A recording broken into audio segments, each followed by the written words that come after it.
السلام علیکم ورحمۃ اللہ وبرکاتہ۔ ان الحمد للہ والصلاة والسلام علی رسول اللہ وآلہ وصحبہ ومن والہ۔ حج کے بہت سارے اعمال میں فرق، یہ فرق نمبر 3 ہم ذکر کر رہے ہیں۔ وہ کیا ہے؟ حالت احرام میں مرد کا سر کھلا رہے گا، جبکہ خاتون کو سر کھولنے کی اجازت نہیں ہے۔ حالت احرام میں عام کپڑے میں خاتون احرام کی نیت کرے گی، اور جیسے سر کا ڈھکنا اس کے لیے ضروری ہے، ایسے وہ حالت احرام میں بھی سر کو ڈھک کر رکھے گی۔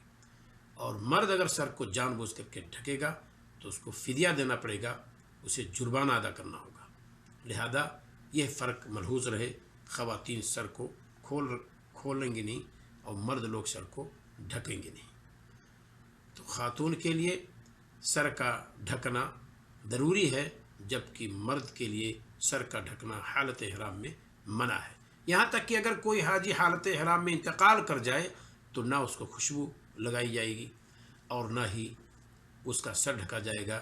نبی کریم صلی اللہ علیہ وسلم نے فرمایا لا تحنتو، اس کو خوشبو مت لگاؤ، ولا تغطوا راسہ، اور اس کا سر مت ڈھکو، فإنہ یبعث یوم القیامۃ ملبیا، کیونکہ یہ بندہ بروز قیامت تلبیہ پکارتے ہوئے اٹھے گا۔